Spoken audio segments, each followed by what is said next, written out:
The Higher Education Hour podcast is an edit of the Higher Education Authority's Higher Education Hour radio program, which airs every Monday at 18:15 on Lusaka Radio 97.7 FM.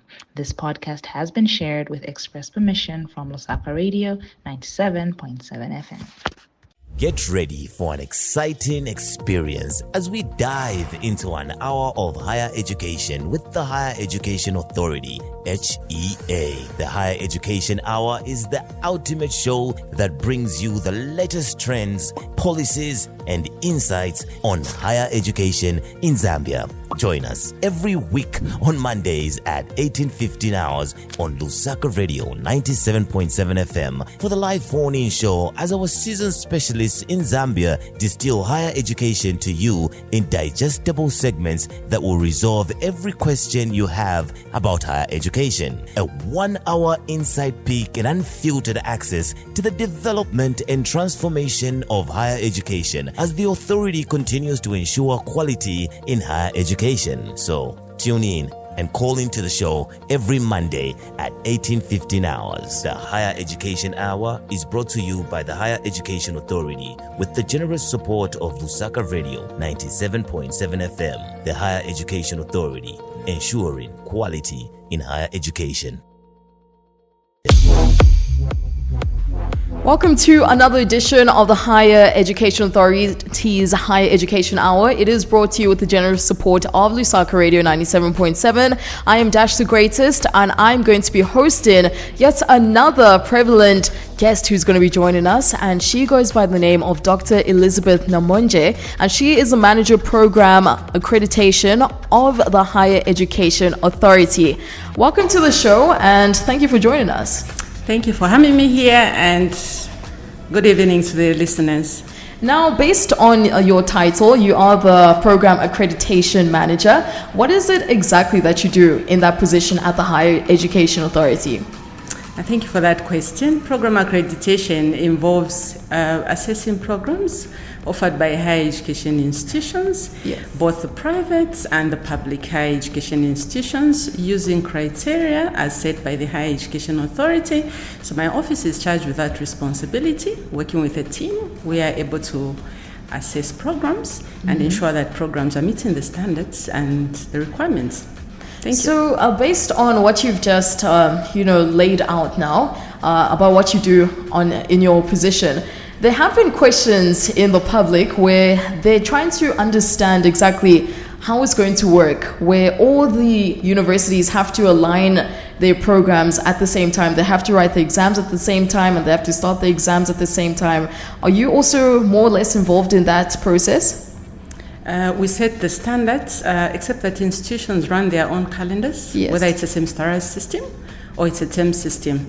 But what has expanded the mandate is the broadening of the definition of higher education, which has now stipulated types of higher education institutions, colleges, university colleges, technical university colleges, and universities. All of these are expected to submit programs for accreditation. But in terms of examinations, as we accredit programs, institutions are expected to stipulate how they will assess courses in a particular program, yes, towards the formative and the summative examinations. But all in all, institutions do run a calendar, and this they may share at a review of a program. And we do appreciate whether they are meeting the standard or not. You just have to make sure that everything is in line. But you have a doctorate from the University of Zambia, and at a young age, which is very surprising for young girls everywhere. So let us get into your academic journey for the young girl that's listening right now. I think we're trying to change the narrative. Getting a higher qualification should not be a surprise. Exactly. I think the landscape has changed, dynamics have changed. We are in an innovative environment. So what this entails is the young age have a lot of requirements, or should I say, are able to acquire resources at their disposal. Previously, we would search for reading materials. Now, currently, you just go to the internet and you appraise yourself. Exactly. And so it's no surprise that someone should get a higher qualification. We are changing the narrative. Exactly. You don't need to grow gray hair to think about getting a PhD. It's just like any qualification one would obtain. Of course, it needs you to be focused, determined, and you need to actually understand your field of study, because at PhD level, you're basically creating new knowledge, and this has to be appreciated. So what new knowledge are you contributing overall? Did you ever take a gap year before you actually went into your master's, or did you do your bachelor's, you went straight into your master's, and then finally your PhD? I did some work after a bachelor's. I worked with the National Malaria Control Center. Thereafter, I embarked on my master's journey. And when I was done with my master's, I joined the Higher Education Authority, and I've been studying for my PhD while with the Higher Education Authority. Nice. And graduated May this year. Wow, you've been very busy over the years. Trying to balance. Yes. So let us get back to Higher Education Authority. Can you start by explaining what program accreditation is and why it's important for institutions and students in Zambia alike?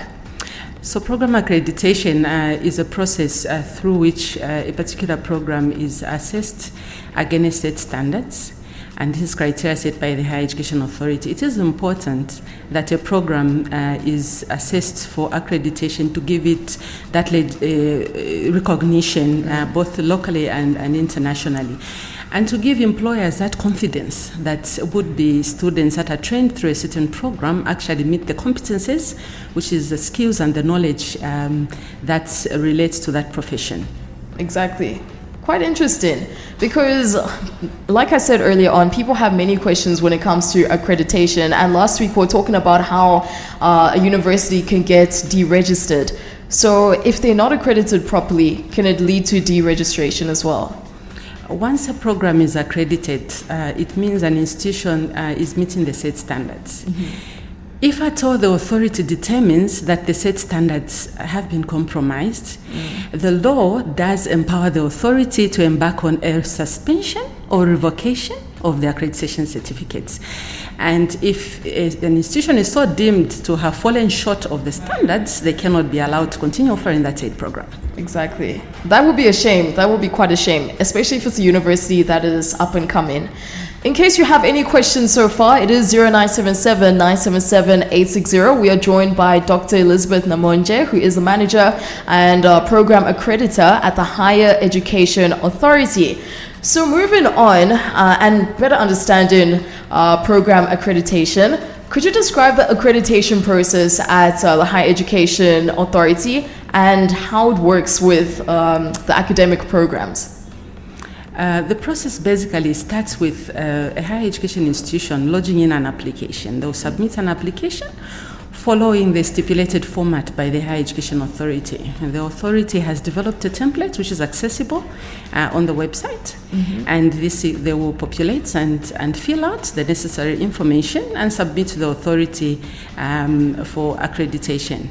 Thereafter, the authority will engage relevant experts who are basically subject content experts in a particular field. If it's an engineering field, the authority will engage respective engineers.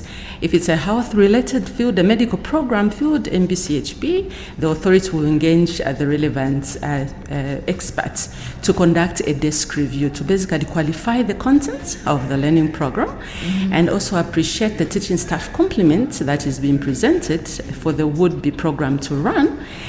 And once the authority is satisfied at desk review, the authority does embark on one second stage process, which is also quite relevant, which is basically a site inspection.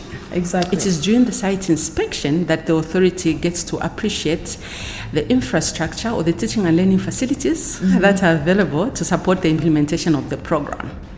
And thereafter, the authority will sum up the desk review findings coupled with the site visit inspection findings, and will come up with the final position as to whether this program is deemed accredited or not accredited.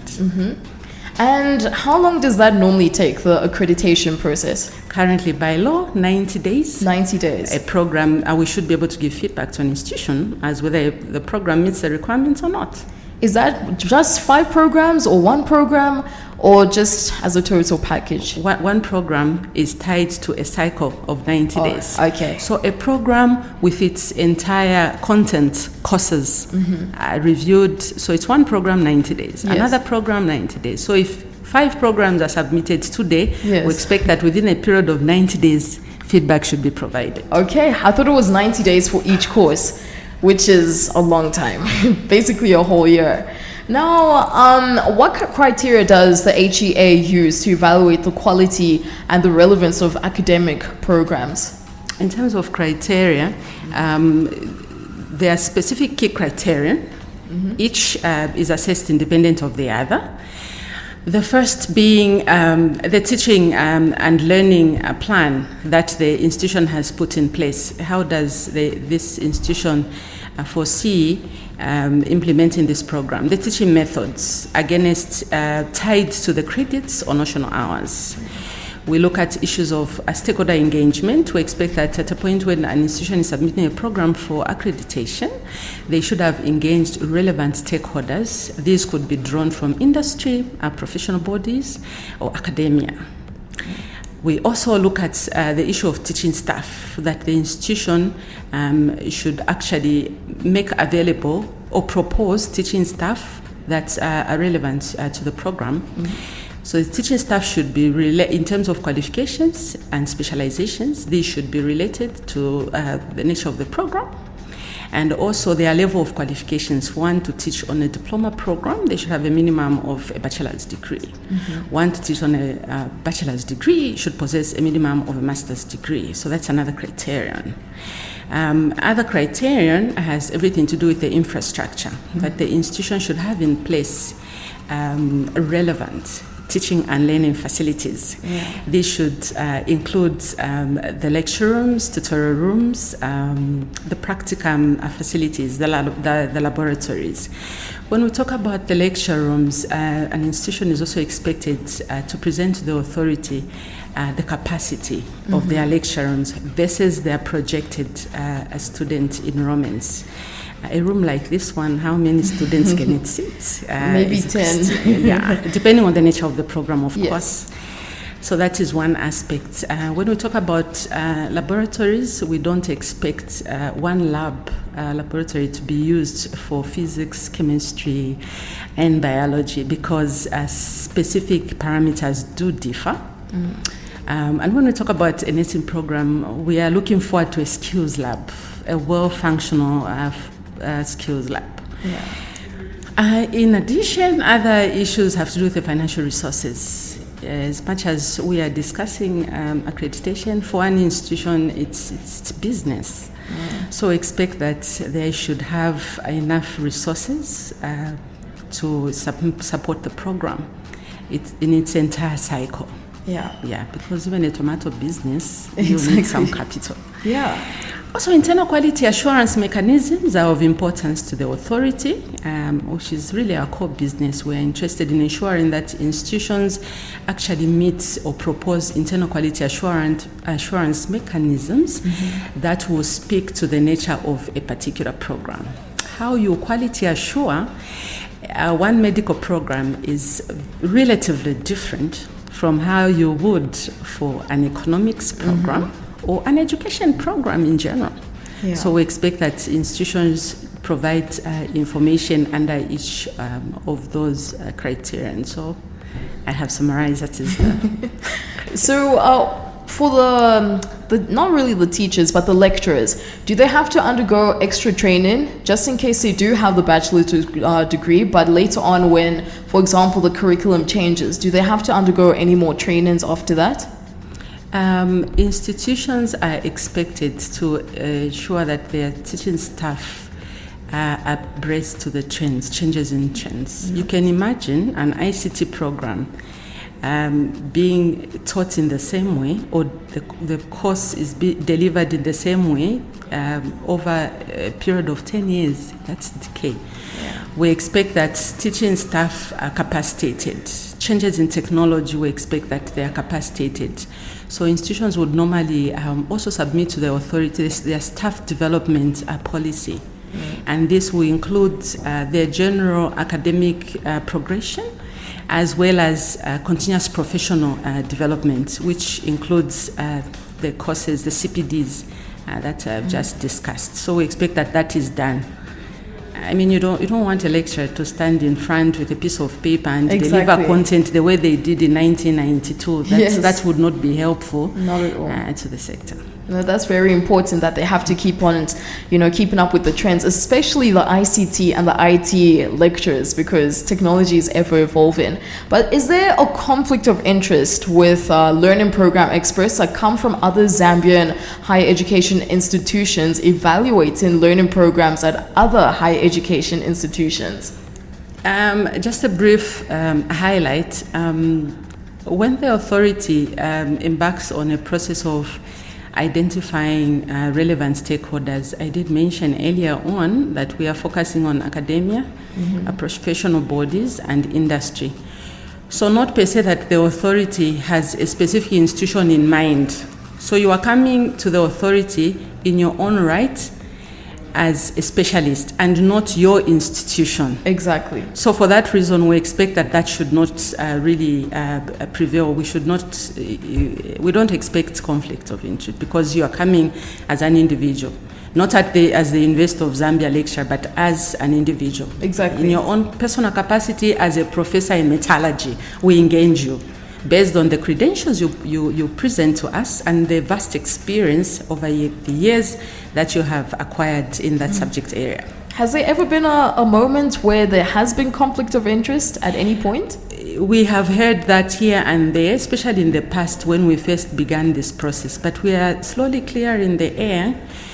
As you may know, quality assurance is a new phenomenon. Yes. So over the years, we've had to preach the same sermon over and over, and slowly we are getting there because it's now equal participation. Both experts from the private and public institutions are being treated equally.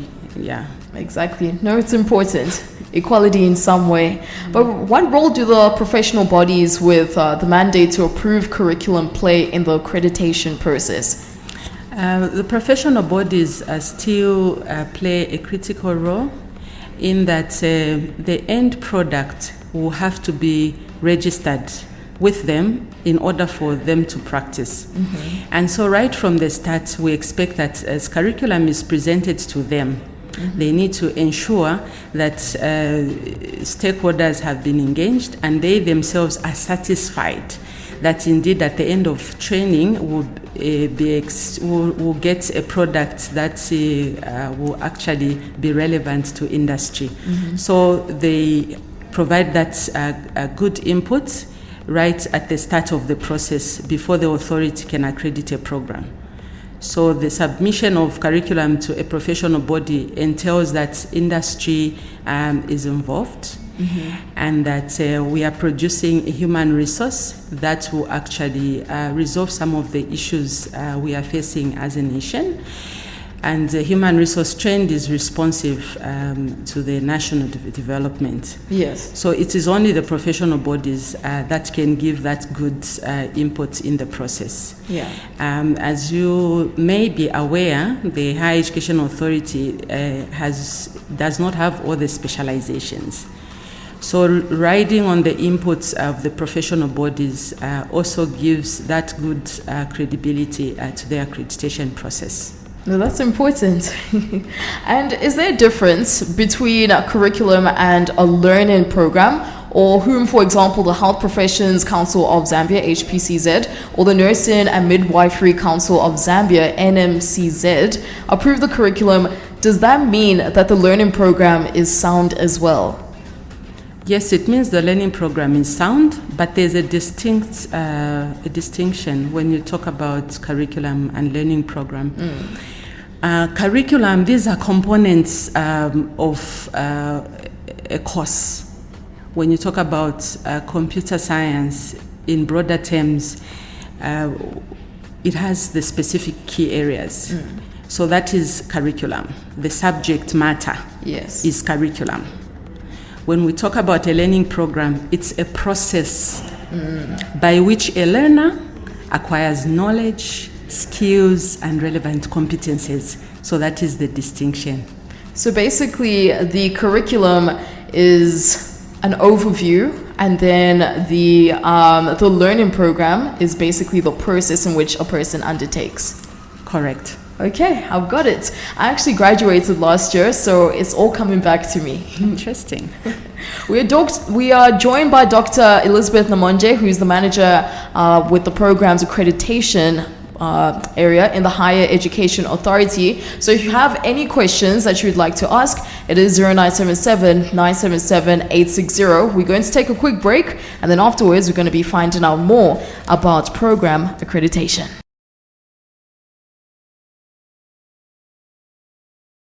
Welcome back to the Higher Education Authority's Higher Education Hour. In case you have any questions, it's 0977-977-860. Hello, what's your name? Where are you calling from? You're speaking to Mr. Mapande. I am calling from Lusaka. Mr. Mapanda, how are you doing? I'm doing fine, thank you. How are you doing? I'm good, thanks. Do you have a question for Dr. Elizabeth? Yes, I do have 3 questions. Okay, go ahead, sir. Question number 1. I wanted to find out on the list of accredited programs. Where do we find the list of accredited programs?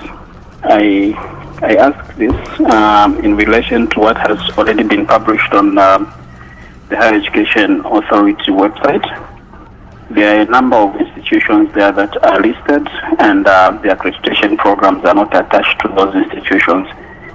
And there are also public institutions like the University of Zambia, which you expect to have a number of accredited programs, but you will find not, if I'm not mistaken, not more than 50 registered programs. And yet the University of Zambia have more than that.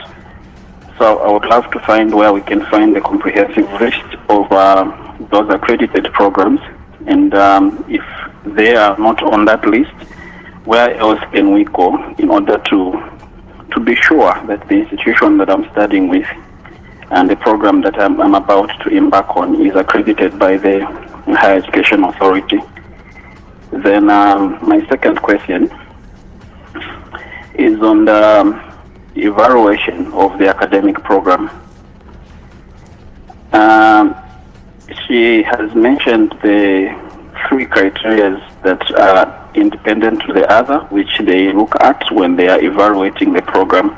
I just wanted to find out with the development of qualifications authorities in SADC, where does the Higher Education Authority meet with the work that is done by Zambia Qualifications Authority, ZAQUA, in terms of program accreditation and evaluation, and what's the distinction in their roles concerning that?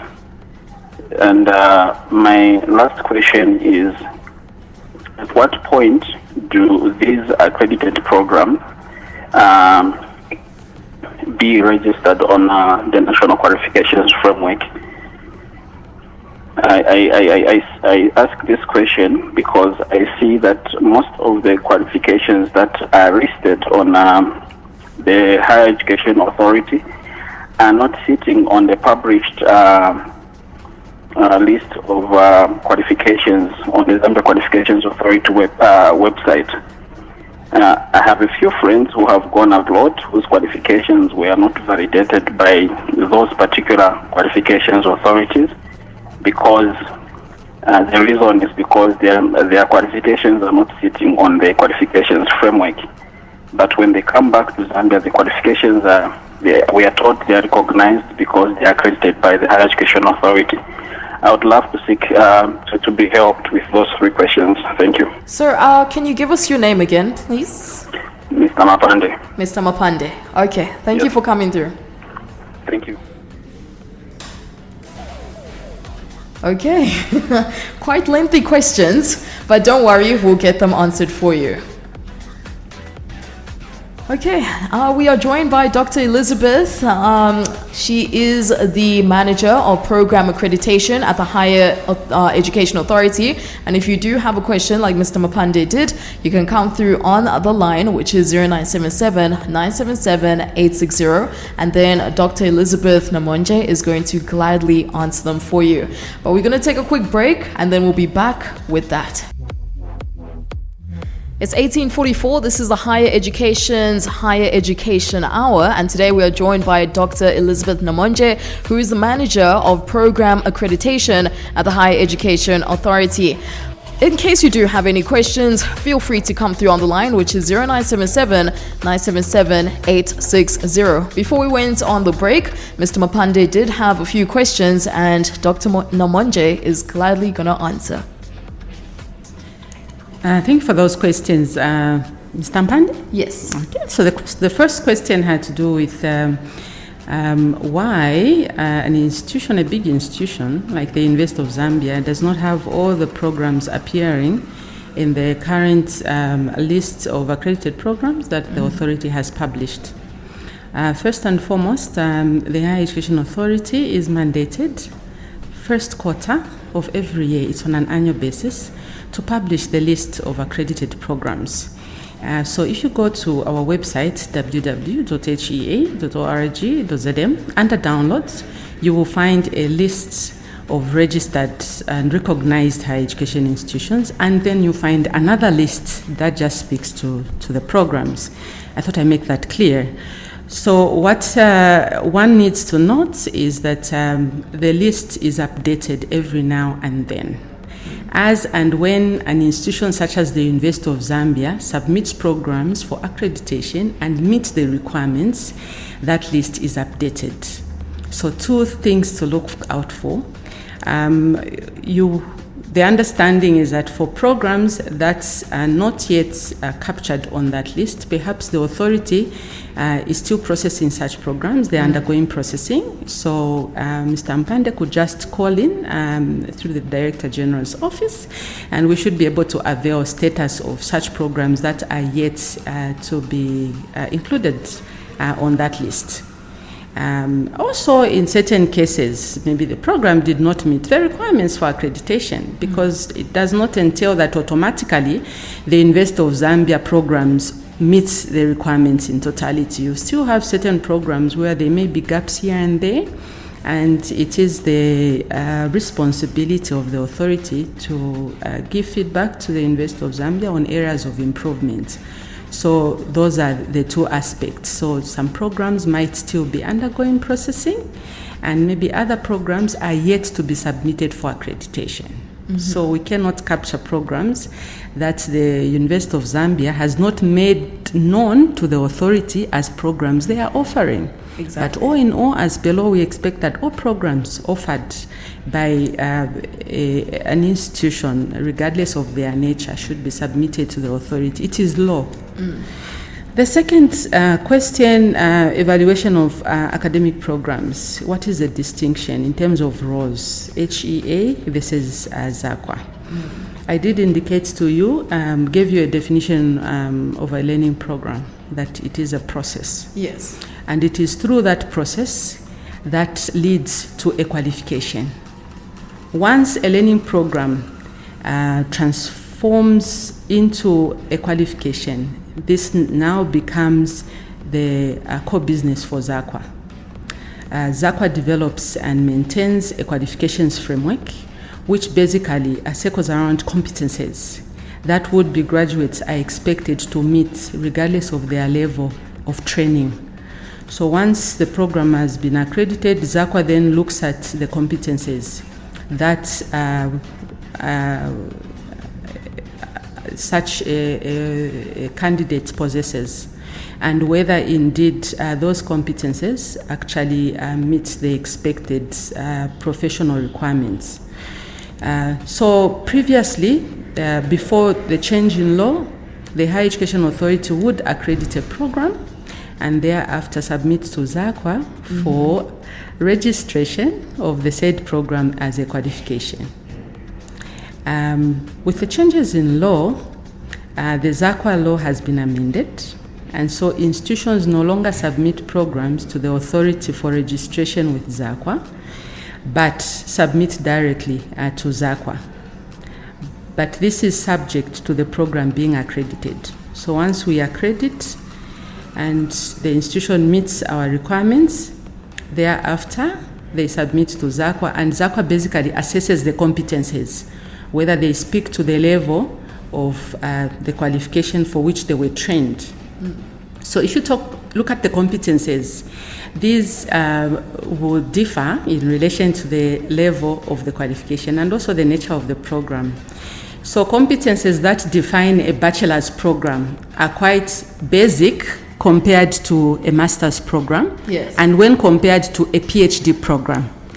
I mean, it wouldn't be in order to be asking a master's student to define at a high level the competences described or prescribed by ZAQA. At master's level, we should be asking a master's student to analyze, yes, to develop. But at bachelor's level, you're asking them to define, to explain. So those are the competencies.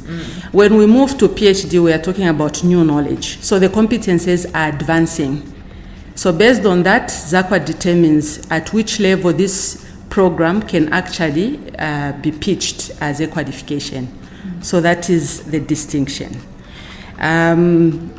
Further on, I think he did note that, is it a colleague went abroad? Yes. And their qualifications could not be validated.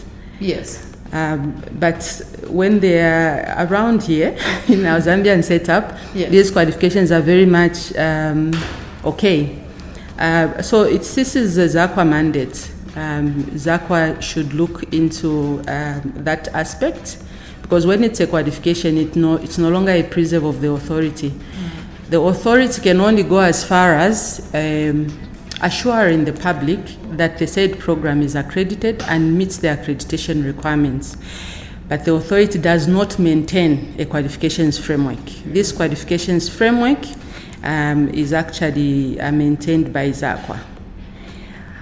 So ZAQA, working with the relevant bodies in that jurisdiction, is able to actually provide that information. But of course, ZAQA does fall on us every now and then, because they cannot validate a qualification for which a program is not accredited. Yes. So we are working hand in hand. And this brings me to his question of why programs accredited, not all programs accredited by the authority, are listed in the ZAQA Gazette. The accreditation process by the Higher Education Authority only commenced in May 2017. And this was post the qualifications framework. So what this means is we are still a bit behind, but we've been working with ZAQA to try and ensure that not at least, but all learning programs accredited are listed as qualifications on the framework. What that does is that would-be graduates of the said program actually enjoy the services that this comes with, in that ZAQA is able to put a stamp.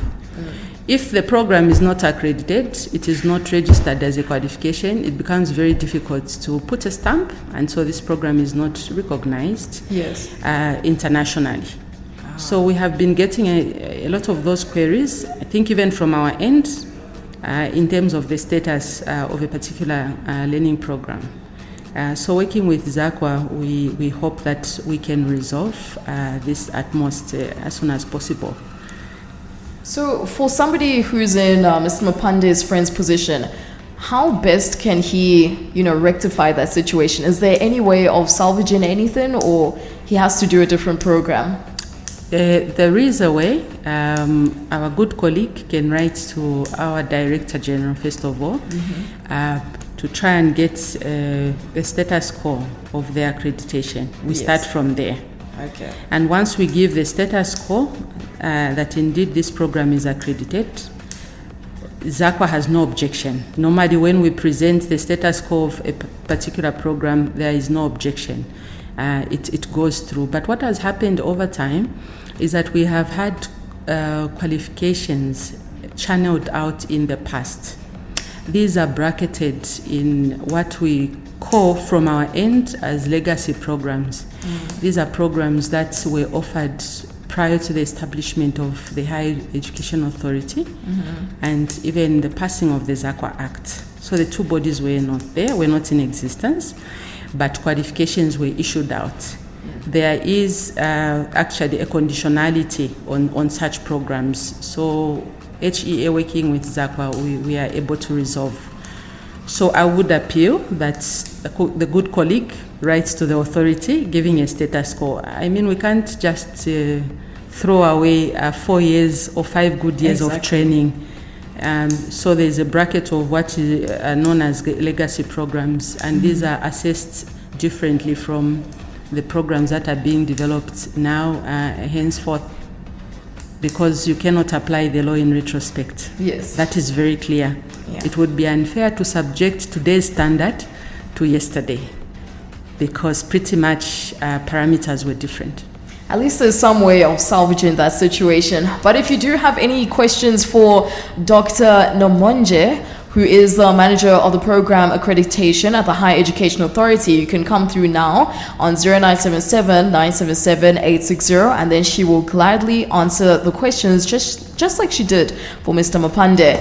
But now moving over to the impact of the Higher Education Amendment.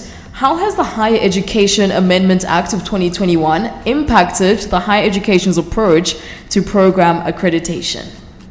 Okay, first of all, you will note that previously the core function of accreditation was not enshrined in the principal law, Act number 4 of 2013. Yes. The accreditation function was supported in the regulation, Statutory Instrument number 25 of 2016. So what that meant is the authority every now and then had to give an explanation as to why they are carrying out this accreditation function. Remember, a regulation can only be formulated, premised on an existing piece of legislation in the law. Yeah. So that was not there. Yes. So with this enactment, it means that the authority is going out full throttle.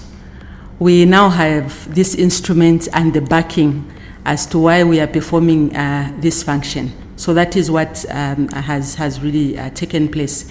And also, the criteria has been made more explicit. This is what has happened. I would give an example. When we would delve into the issue of stakeholders, we would not mention stakeholders. Instead, would be just streamlining relevance and acceptability. And it was up to us to interpret that we mean relevant stakeholders. But this has now been made clear and quite explicit. Yes. When you talk about the levels of the programs, now we have defined what should constitute a diploma, what is a bachelor's, a master's, and a PhD, and who should teach at any of these levels. The Amendment Act has now provided for that. Previously, it would be a song we would sing in the corridors that you cannot teach on this program because you don't possess the relevant qualification. But that was nowhere. But now, this law has provided for that. No, that's excellent stuff. At least from a song to action has taken place. But could you share any specific examples of how the amendments have improved the quality standards of academic programs? We expect that the improvement is made more pronounced in that institutions will now be forced to comply. I gave a very key example. Remember, one major issue we battle with every now and then is issues of qualified and relevant and appropriate. Those are the words we use. Yes. Of teaching staff. But with this streamlined definition and guidance, we expect that institutions have no excuse but to comply. Where they don't have the relevant teaching staff as per the defined level of qualification. Yes. We expect that they should undergo some developmental changes. Either they train their current staff complement and upgrade their qualifications, Yes. or completely discontinue the program. Yeah. That is what it means. But the question that begs an answer is what happens to the students? We are not worried currently with what happens to the students because we have the credit transfer guidelines. We expect that would-be students can now transfer from this program to the next. So we have really enhanced and improved the key aspects. We have defined the specific key areas for which we expect an institution to define and as they meet the standards, but also to comply as they implement particular learning programs. No, that's very interesting, to be honest. But speaking of challenges, other challenges with regards to accreditation standards across Zambia, has the Higher Education Authority come across any of them? Yes, we have. One I have just pointed to. One challenge is that every now and then institutions are presenting a challenge. This has everything to do with curriculum content and also the caliber of teaching staff that they are engaging in a particular program versus the requisite infrastructure. It's very interesting to note that at a point of accreditation, an institution would actually meet our requirements 100%. Yes. A few months down the line, we go in for an audit and we will discover that there is compromise. So that becomes a challenge. And remember, some of these programs are really addressing the current economic challenges. And it is with pain that we have to advise the institution to either improve, if they cannot improve, to discontinue a program. So these are challenges. Another challenge posed is the issue of moonlighting. I mean, at 7 hours, I'm at University of Lusaka. At 10 hours, I'm at the University of Zambia. At 14 hours, I'm on the Copper Belt at the Copper Belt University. I fly into... Wow. So there's that aspect. So the question that arises is what time do I have to research as a teaching staff, as a lecturer? Because it's not just to dream content, but to research what sort of content I should deliver to my students. So that is really a challenge in that the teaching staff have very limited time because they are almost on a daily, at a point in time, moving from one institution to the next. We have very certain programs that are very, they are not common. These are very unique programs. I'll give an example of forensics. Yes. This is a very new area. Actuarial science. We have very few teaching staff. And yet institutions still want to introduce programs in actuarial science. They don't want to take time to build the capacity of their teaching staff. It's through staff development. I mean, you'll find a lot of bachelor holders, but we need them to move to a master's at least, or a PhD, for them to deliver relevant content. So that poses a great challenge. Another major challenge is currently the authority is centralized, and yet our institutions are dotted all over. Yes. And we are unable to get to them on time. We are unable to monitor them almost on a daily basis.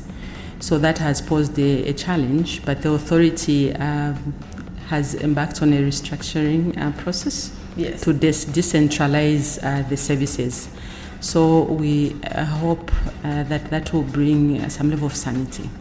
So do you, as the manager of accreditation, sometimes work hand in hand with the quality assurance officer so that you have those physical meetings whenever you're going to see if whether or not the higher education institution is following the course guideline that they'd sent to you?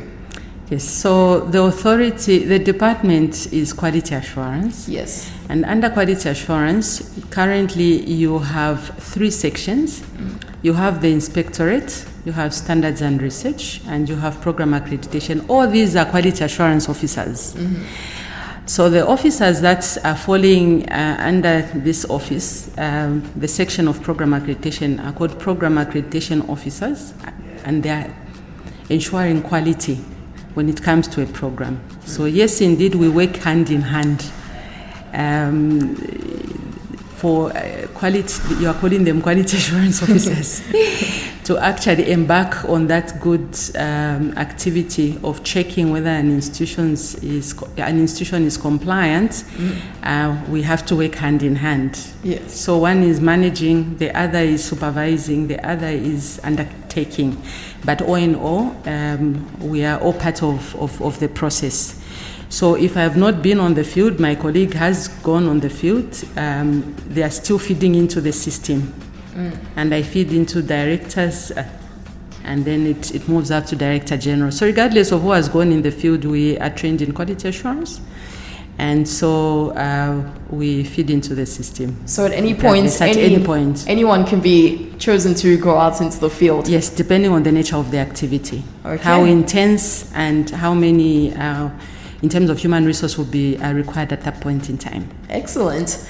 If you have any questions for Dr. Namonje, she is the manager of accreditation standards at the Higher Education Authority. You can come through on 0977 977 860. This is very informative, especially if you're a student listening, or perhaps you're a prospective student looking to go into a higher education institution. She can answer all your questions. All you have to do is dial the number, which is 0977 977 860. Now, speaking of the public, how does the Higher Education Authority maintain its transparency in the accreditation process?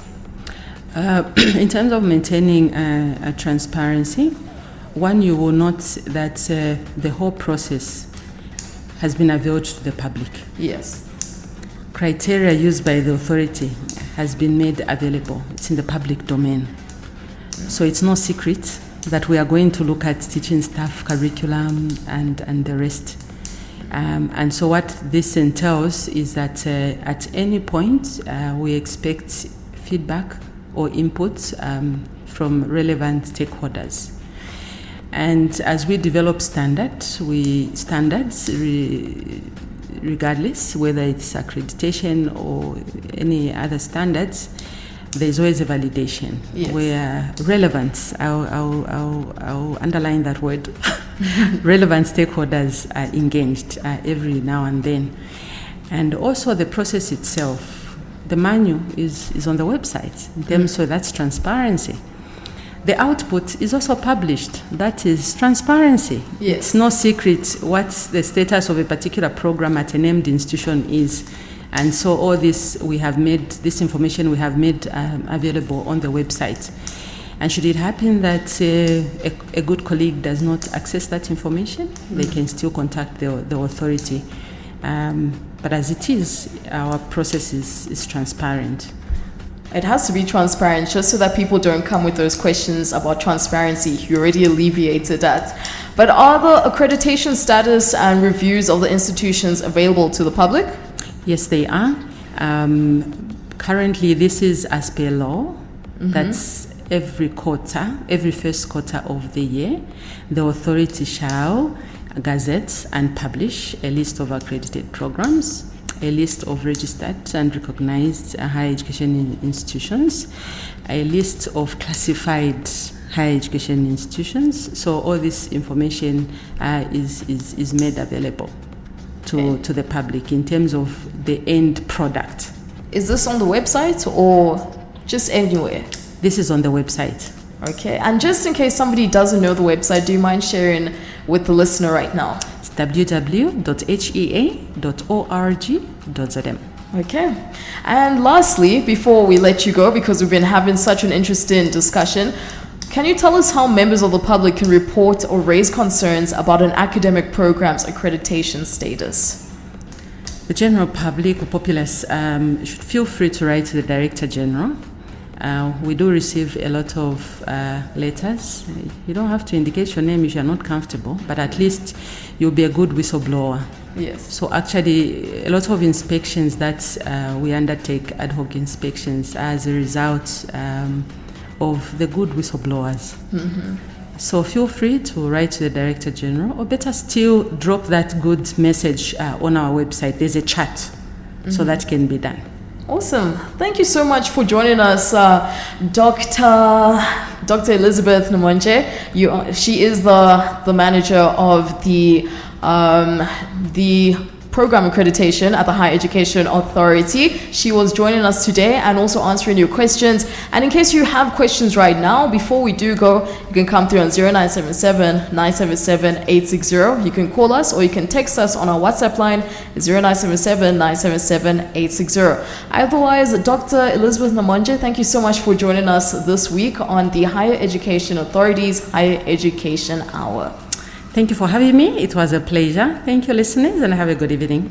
Otherwise, join us again next week, Monday, same time, same place, from 18:15 all the way until 19:15 for nothing but Higher Education Authority. Get ready for an exciting experience as we dive into an hour of higher education with the Higher Education Authority, HEA. The Higher Education Hour is the ultimate show that brings you the latest trends, policies, and insights on higher education in Zambia. Join us every week on Mondays at 18:15 hours on Lusaka Radio 97.7 FM for the live phone-in show, as our seasoned specialists in Zambia distill higher education to you in digestible segments that will resolve every question you have about higher education. A 1-hour inside peek and unfiltered access to the development and transformation of higher education as the authority continues to ensure quality in higher education. So tune in and call into the show every Monday at 18:15 hours. The Higher Education Hour is brought to you by the Higher Education Authority with the generous support of Lusaka Radio 97.7 FM. The Higher Education Authority, ensuring quality in higher education.